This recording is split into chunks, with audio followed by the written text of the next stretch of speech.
Praise the lord. प्रभु यीशु मसीह के नाम से मैं आपका हार्दिक स्वागत करता हूं।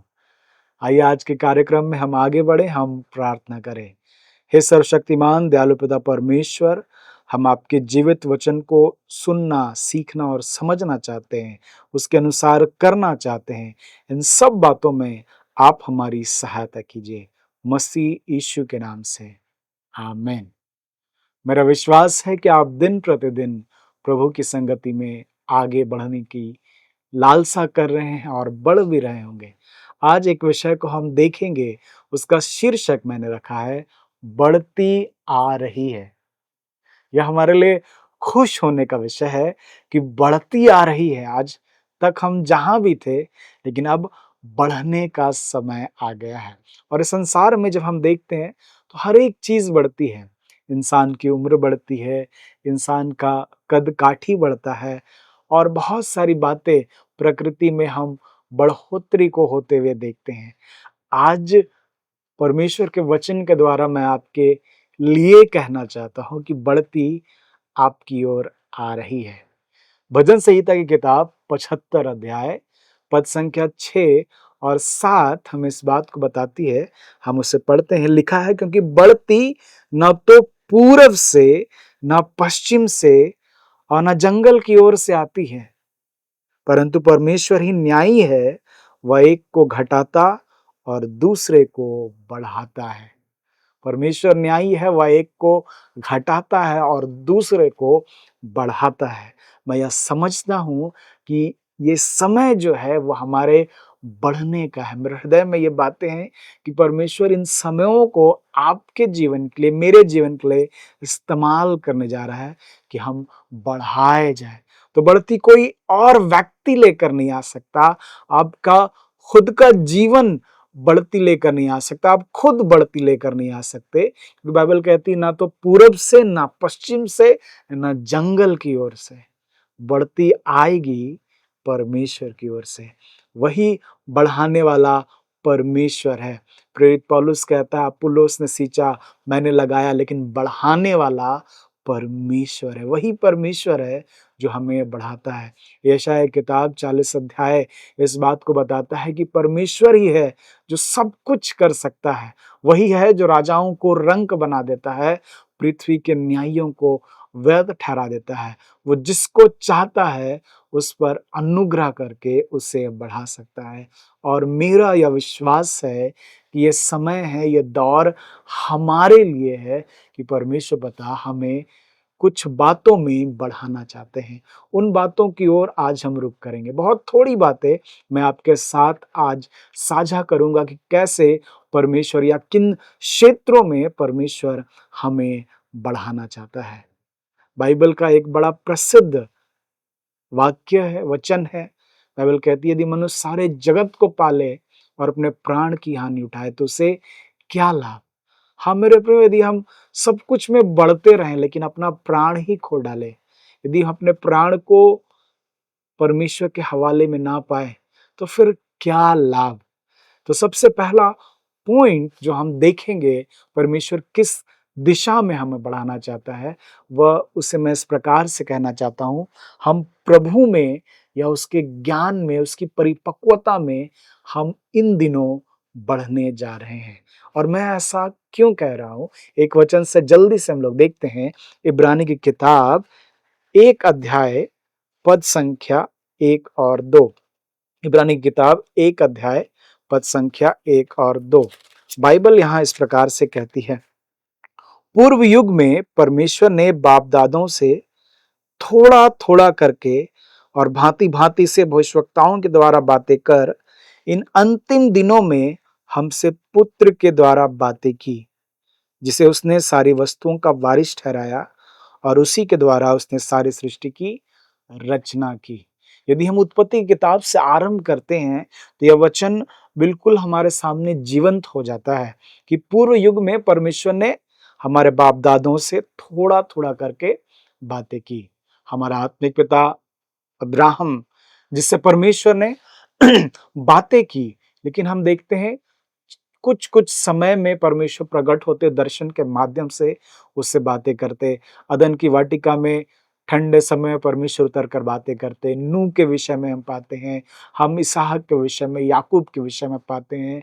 और ऐसे करते-करते हम भविष्यवक्ताओं के युग में चले जाते हैं, राजाओं के युग में चले जाते हैं, न्यायियों के युग में चले जाते हैं और हम परमेश्वर को छिपा हुआ पाते हैं कि वह कुछ समय प्रकट होते हैं, कुछ बात करते हैं, कुछ दिशा निर्देश देते हैं, परमेश्वर के दूत कुछ संदेश लेकर आते हैं और वह लोगों को प्रकट किया जाता है। लेकिन बाइबल कहती है इन अंतिम समयों में, इन अंतिम दिनों में परमेश्वर पिता अपने पुत्र के द्वारा हमसे बातें की हैं। वह इन दिनों में अपने आप को छिपाए नहीं रखेगा, वह अपने आप को हम पर प्रकट करेगा। यशायाह की किताब जब हम उसके दूसरे हिस्से को पढ़ते हैं, 40 अध्याय से जब हम उधर चलते चले जाते हैं, हम पढ़ते हैं कि किस प्रकार परमेश्वर पिता लोगों के ऊपर प्रकट करता है कि कैसे वह इस्राएलियों का, यहूदियों का सृष्टि करता है, कैसा वह पालनहार है और इन बातों को परमेश्वर पिता प्रकट करता है। मैं यह समझता हूँ कि ये समय है कि परमेश्वर पिता अपने पुत्र के द्वारा हम पर अपनी बातों का प्रगटीकरण करे। ये समय है कि स्वर्ग कुछ बातों को हम पर प्रकट करे। हम प्रभु में, उसके ज्ञान में, हम उसकी भरपूरी में बढ़ते चले जाएं। प्रेरित पौलुस जब इफिसियों को पत्र लिखता है, कुलुसियों को पत्र लिखता है, थिस्सलुनीकियों को पत्र लिखता है, वह लालसा करता है। वह कहता है मैं अपनी प्रार्थनाओं में ये याद करता हूं कि तुम बढ़ते जाओ, प्रभु की भरपूरी तक पहुंच जाओ, सारे आत्मिक ज्ञान में बढ़ते चले जाओ, परिपक्वता को प्राप्त करते चले जाओ। यह समय है, हम बढ़ेंगे। परमेश्वर पिता आप पर अपने आप को प्रकट करना चाह रहा है, मुझ पर और बहुतायत के साथ वो प्रकट करना चाह रहा है। कुछ समय तक ये बातें हमसे छिपी हुई थी, लेकिन अब ये समय है, परमेश्वर ने ज्ञानियों से, समझदारों से इन बातों को छिपा रखा, लेकिन अब वह बालकों पर प्रकट करने जा रहा है। तो हम प्रभु में बढ़ते जा रहे हैं। यह बढ़ती हमारे जीवन में आ रही है। प्रभु ने अपने आप को अब छिपाना नहीं चाहा है। यिर्मयाह की किताब में लिखा है कि तुम मुझे ढूंढोगे और पाओगे भी, क्योंकि तुम अपने संपूर्ण मन से ढूंढोगे। और वहां लिखा है मैं तुम्हें मिल जाऊंगा। चेलों ने प्रभु यीशु से पूछा कि हमें पिता को दिखा दे। यीशु ने कहा जिसने मुझे देखा है उसने पिता को देखा है। ठीक इसी रीति से प्रभु यीशु मसीह अपने आप को हम पर जग जाहिर करेंगे अपने वचन के द्वारा।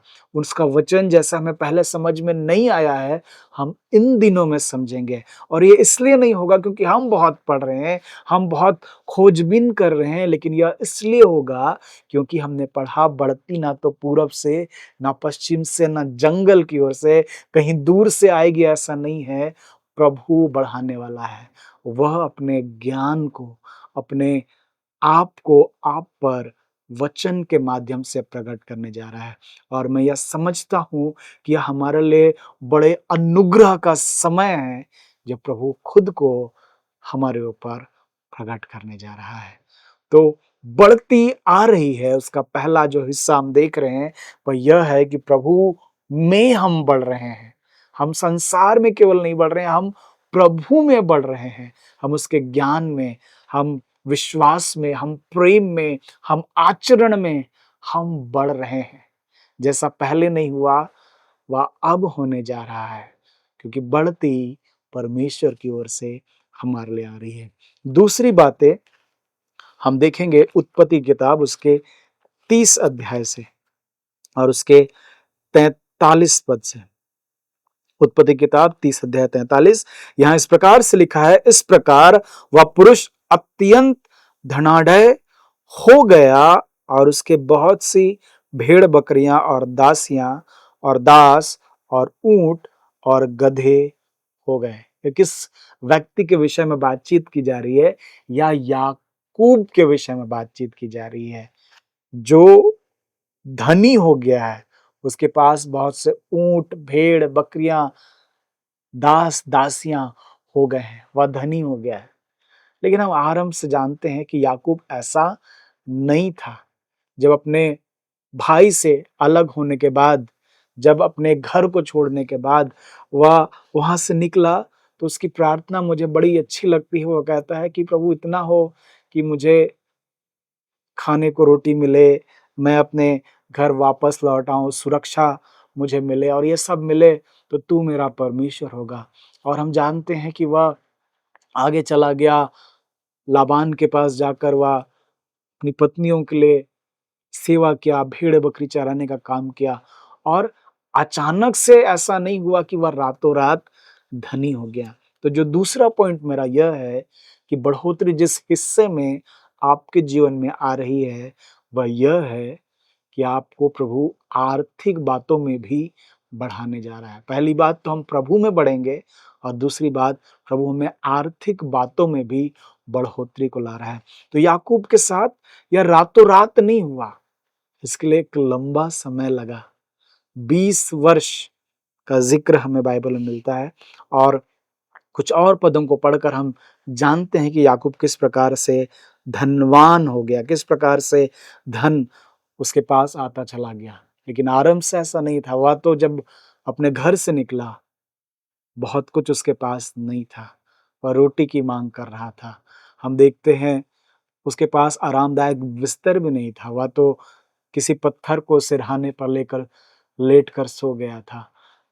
वह यूं ही चला गया था और तब हम देखते हैं उसकी स्थिति में एक बड़ा बदलाव आया। लेकिन उसके पीछे भी कुछ कारण हैं। हम पढ़ते हैं उत्पत्ति किताब 31 अध्याय पद संख्या 6 से लेकर 9 पद तक। यहाँ इस प्रकार से लिखा है, तुम भी जानती हो कि मैंने तुम्हारे पिता की सेवा शक्ति भर की है। फिर भी तुम्हारे पिता ने मुझसे छल करके मेरी मजदूरी को 10 बार बदल दिया, परंतु परमेश्वर ने उसको मेरी हानि करने नहीं दिया। जब उसने कहा चित्ती वाले बच्चे तेरी मजदूरी ठहरेंगे, तब सब भेड़ बकरियां चित्ती वाले ही जनने लगी। और जब उसने कहा धारी वाले बच्चे तेरी मजदूरी ठहरेंगे, तब सब भेड़ बकरियां धारी वाले जनने लगी। इस रीति से परमेश्वर ने तुम्हारे पिता के पशु लेकर मुझको दे दिए। तो याकूब के लिए जीवन आसान नहीं था। वह अपने घर से निकलकर अपने मामा के यहाँ रहकर वह सेवा का काम कर रहा है। उसकी भेड़ बकरियों को चरा रहा है और वो कह रहा है कि 10 बार उसकी मजदूरी बदल दी गई। बार-बार वो मजदूरी चेंज करता चला गया। यदि हम 20 वर्ष से 10 को डिवाइड कर दें तो हर 2 साल में, एवरेज मैं ऐसा ही कह रहा हूँ, हर बार वो बदल देता था कि आज इतना, कल इतना और वो बदल देता था। उसे हमेशा वो नहीं मिल रहा था जितना वह मेहनत कर रहा था। शायद आप भी ऐसा महसूस करते हैं कि आप मेहनत खूब करते हैं, लेकिन मेहनत का जो भाग है वह आपको नहीं मिल रहा है। मेहनत का जो आना है वह आपको नहीं मिल रहा है। आप परिश्रम खूब कर रहे हैं, लेकिन याकूब के समान आप परमेश्वर पर विश्वास करते हुए प्रेम के कारण ये सेवा कर रहे हैं। वो कहता है कि मैंने तेरे पिता की सेवा, अपनी पत्नी से वो कह रहा है, मैंने तेरे पिता की सेवा शक्ति भर की है। पूरी शक्ति उसने लगाया है, प्रेम से उसने सेवा की है और चाहे इससे उसको नुकसान उठाना पड़ा, वो उस मजदूरी का हकदार नहीं हुआ जो उसे मिलना चाहिए था, लेकिन तब भी वह करता रहा और हम देखते हैं कि परमेश्वर ने कैसे बढ़ाया। जब लाबान ने कहा कि धारी वाली जो भेड़ बकरियां होंगी वो तुम्हारी होंगी, तो वो कहता है कि सारी जो भेड़ बकरियां थी वो धारी वाली होने लगी।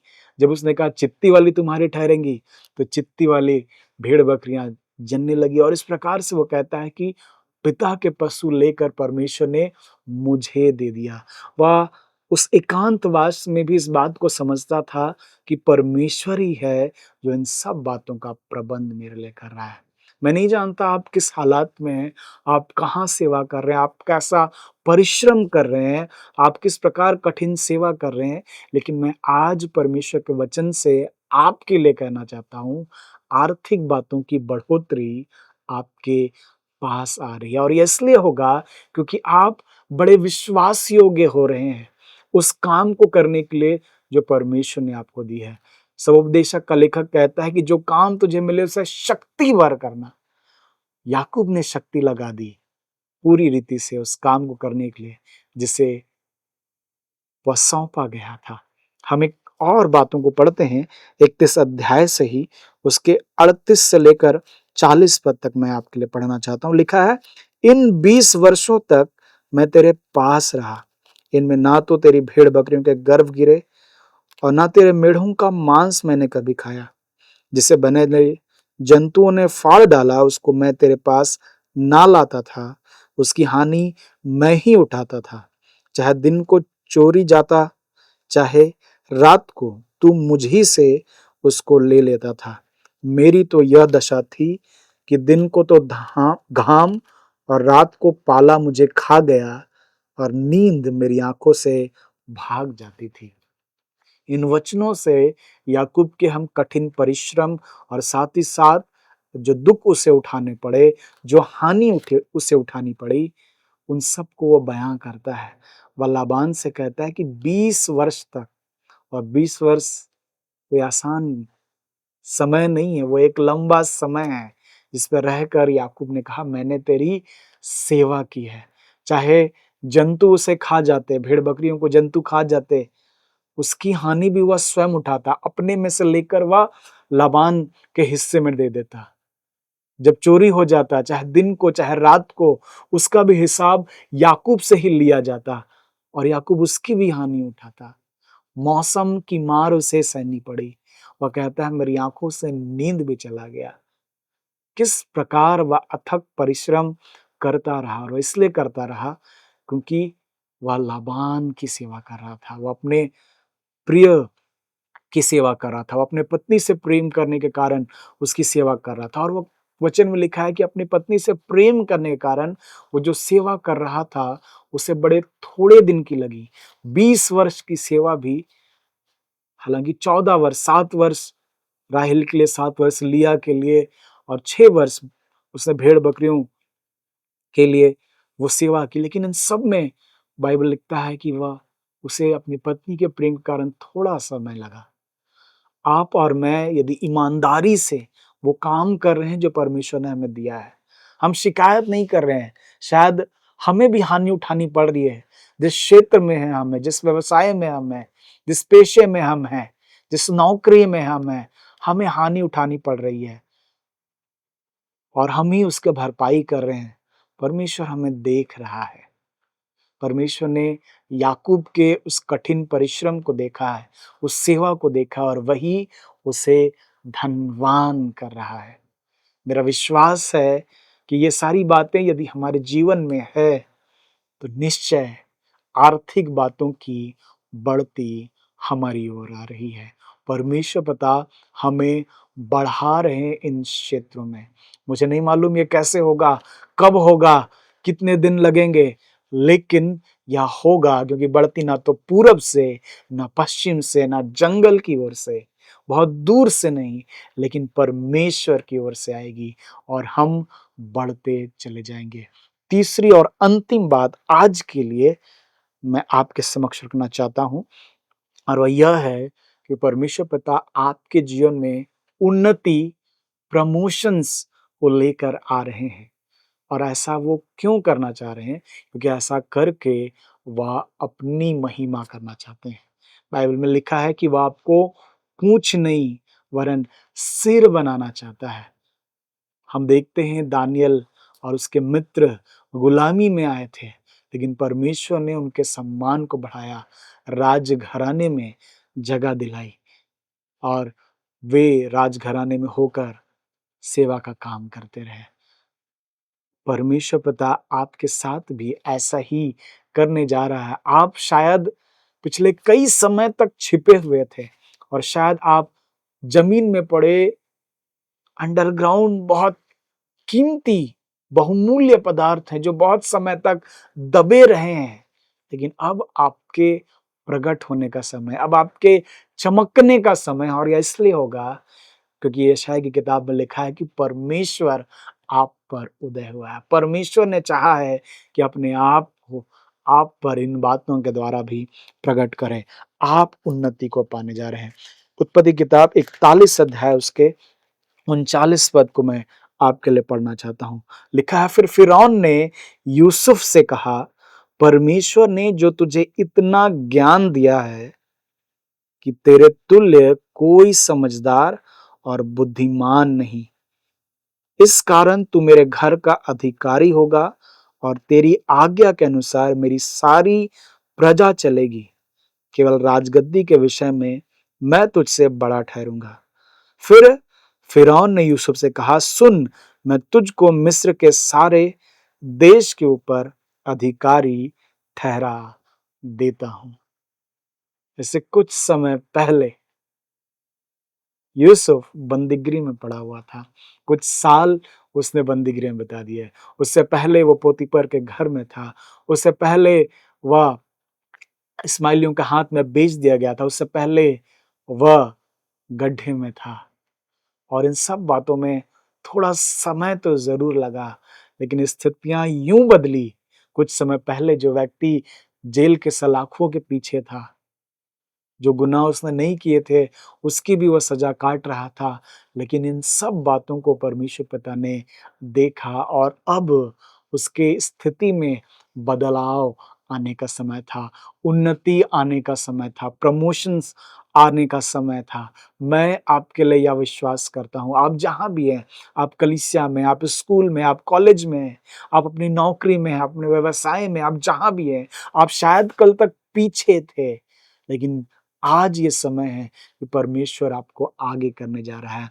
बाइबल में हमने पढ़ा, भजन संहिता 75 उसके 7वें पद में, वह एक को बढ़ाता है और दूसरे को घटाता है। आपके बढ़ाए जाने का समय है। परमेश्वर ने चाहा है कि आप बढ़ाए जाएं। जिस प्रकार यूसुफ की स्थितियां बदली, आपकी भी स्थिति बदलने जा रही है। और मैं ऐसा क्यों कह रहा हूं? क्योंकि यह परमेश्वर का वचन है। जो बातें मैंने अपने अंदर महसूस की, मैं उन बातों को बस आपके समक्ष रख रहा हूं। आप उस छिपे हुए धन के समान हैं जिसका प्रगटीकरण होने जा रहा है। आपका सम्मान बढ़ने जा रहा है। आप यूं ही विश्वास योग्य बने रहे। आपने दुख उठाए होंगे, लेकिन आप उन दुखों के लिए परमेश्वर को दोष नहीं देते होंगे। आपने यूसुफ के समान शायद कहा होगा कि ये परमेश्वर ही है जो मुझे यहाँ तक लेकर आया है। आप याकूब के समान होंगे जिसने सच्चे हृदय के साथ सेवा की, जिसने पूरी शक्ति लगाई, जिसने अपने काम में ढिलाई नहीं की, दिन रात परिश्रम किया। शायद आप याकूब के समान रहे होंगे और शायद आप परमेश्वर को ढूंढने वाले रहे होंगे, क्योंकि जो उसको ढूंढता है परमेश्वर उसको मिल जाता है। ये 3 बात कि आप प्रभु में, उसके ज्ञान में बढ़ते जा रहे हैं, आप आर्थिक बातों में बढ़ते जा रहे हैं, आप उन्नति को प्राप्त करते चले जा रहे हैं। परमेश्वर पिता हम सबको आशीष दे कि बढ़ती हमारी ओर आ रही है। हम प्रार्थना करें। हे सर्वशक्तिमान ईश्वर दयालु पिता, हम आपको हृदय से धन्यवाद देते हैं और भजन 75 उसके 6 और 7 पद के अनुसार हम इस बात को जानते हैं कि बढ़ती देने वाले परमेश्वर केवल और केवल आप हैं। मैं यह विश्वास करता हूं इन प्रियों के लिए, यह इनके आगे आने का समय है। आप इन्हें आगे लेकर आ रहे हैं। ये जहां कहीं भी थे, लेकिन अब स्थितियां बदल रही हैं। आप सब कुछ बदल रहे हैं। इनके लिए वो सारा सेटअप तैयार हो रहा है और ये आगे आ रहे हैं। हम आपको हृदय से धन्यवाद देते हैं। सारा आदर, सारी महिमा आपको देते हैं। यीशु मसीह के नाम से मांगते हैं। आमेन।